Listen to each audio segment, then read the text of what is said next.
Max Verstappen, polêmica da saída de Paul di Resta e outra polêmica também envolvendo a Alfa Romeo. Olá amigo do Ressaca Fórmula 1, seja bem-vindo a mais um vídeo. Eu sou Matheus Pucci e vamos falar sobre as principais notícias. Eu quero começar falando sobre as 24 horas de Daytona. A corrida está chegando já ao seu fim.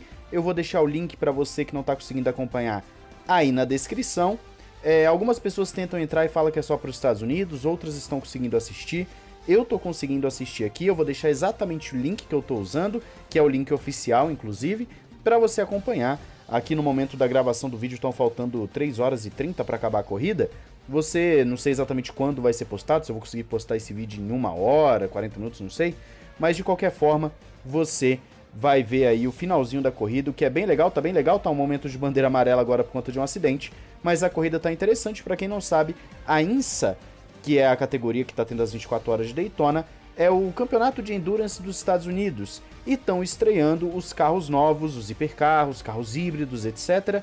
Então tá bem legal de assistir, é uma nova era do automobilismo nos Estados Unidos e também mundial, já que nós teremos também nova categoria no WEC, por exemplo, o WEC começa daqui a um tempo, e eu vou estar falando para vocês sempre que tiver corrida, porque é bem interessante. Mas isso aí, dá uma olhada no link aí embaixo, e se você já estava assistindo a corrida, me fala o que você está achando, quanto tempo de corrida você assistiu, para quem você está torcendo, o que você viu de interessante nas 24 horas de Daytona até o momento. Agora vamos de Fórmula 1. Primeiro vamos com a notícia que já passou aí nesses dias, que é de Max Verstappen não querer os dados do Daniel Ricciardo do simulador. Por quê? Verstappen fala que ele gosta de estar praticando no simulador, ajuda com a concentração dele e os pilotos têm estilos diferentes de pilotagem e por isso ele não quer dados de outro piloto, mesmo sendo Ricciardo.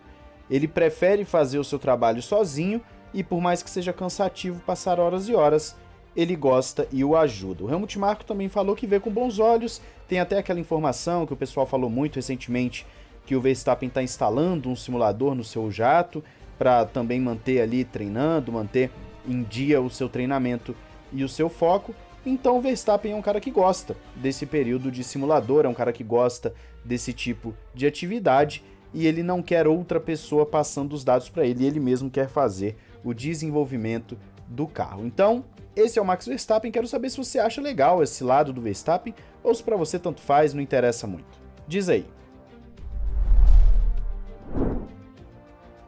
Agora vamos para as duas polêmicas. A primeira é da saída do Paul di Resta da Sky, e a saída dele em si não é o problema é o que está acontecendo na base de fãs da Fórmula 1, inclusive o Planet F1 dedicou uma matéria inteira sobre isso, vou deixar na descrição, como sempre deixo as fontes, para você dar uma olhada. E aqui eu vou ser muito mais opinativo do que propriamente ler a matéria.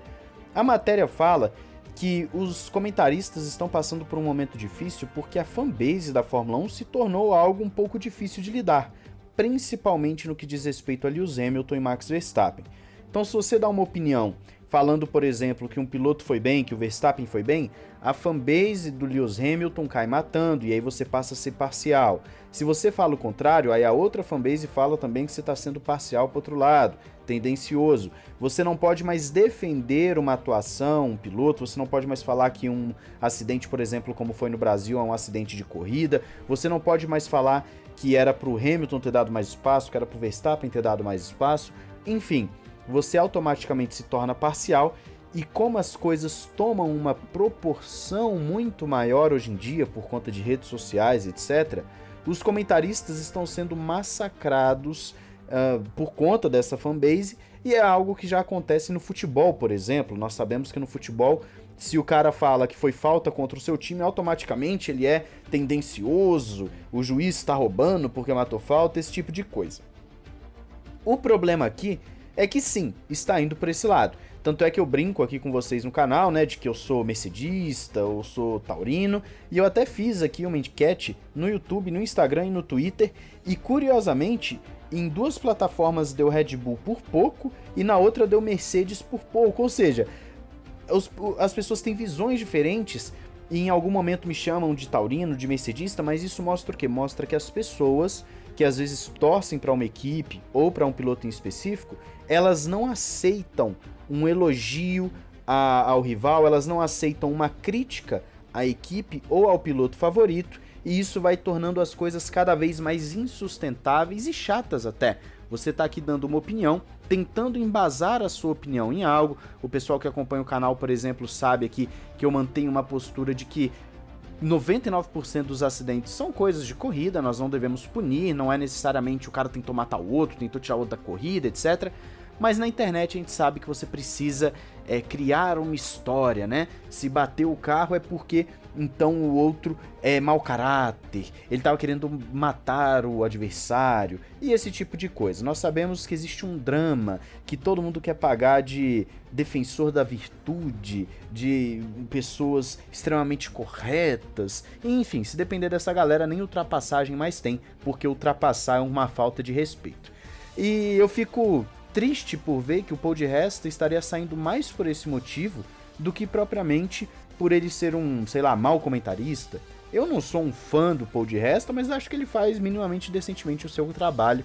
E esse negócio de falar que o cara torce pra Red Bull, pra Mercedes, o que for, realmente enche o saco. E a galerinha que mais enche o saco disso nas redes sociais são aqueles que puxam sardinha pra um piloto ou pra uma equipe.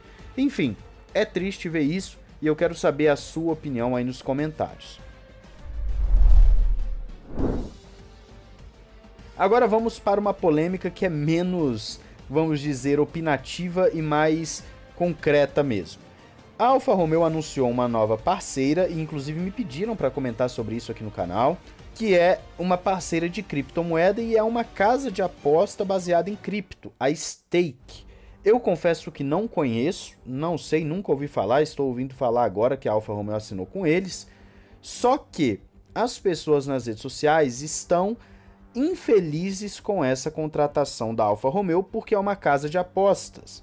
E o pessoal tá falando que é algo muito sério, você não pode associar uma casa de apostas em algo como estilo de vida, como a Alfa Romeo fez. A Alfa Romeo falou que é um estilo de vida e tal, e que é um desastre total esse marketing que eles estão falando, já que não seria um entretenimento nem um estilo de vida, e sim uma forma das pessoas perderem dinheiro.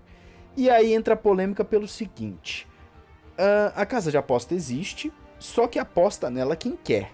Ah, mas gera o vício. Aí a gente pode entrar numa porrada de outras coisas. Cerveja gera vício. E as pessoas não estão reclamando de ter marcas alcoólicas patrocinando equipes. Casa de apostas são vício, mas ninguém está reclamando dos mais diversos perfis, seja de Fórmula 1, de futebol, do que for, sendo patrocinados por casas de apostas no Brasil. As pessoas não estão reclamando disso, você não vê chilique em rede social por conta disso. Então, até que ponto a Alfa Romeo assinar com essa casa de aposta é tão ruim assim?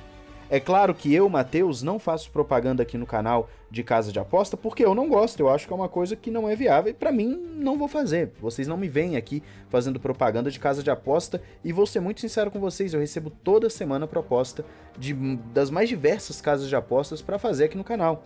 Recebo propostas direto, poderia estar ganhando muito dinheiro em cima disso, mas é algo que eu, na minha moral, na minha concepção, Matheus, naquilo que eu tenho como valor, não vejo com bons olhos. Mas entendo que existam outras pessoas que simplesmente vão fazer as propagandas, não vão ver problema, e a gente tem que levar em consideração que quem aposta é você, não é a casa de aposta.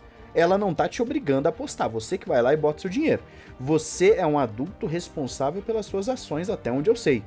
Então, se você está apostando no seu time de futebol, no negócio de cripto, no que for, isso é um problema seu. Você que tem que ter a responsabilidade de não entrar no vício, como no vício de uma cerveja, de um videogame, no vício do que for. Então, é uma polêmica que, ao meu entender, está sendo gerada mais pelo estilo de marketing que a Alfa Romeo fez do que propriamente por ser uma casa de aposta. Mas eu quero saber a sua opinião sobre isso. Diz aí nos comentários, não esqueça de se inscrever e ativar o sininho para não perder nada. Um grande abraço, valeu e falou!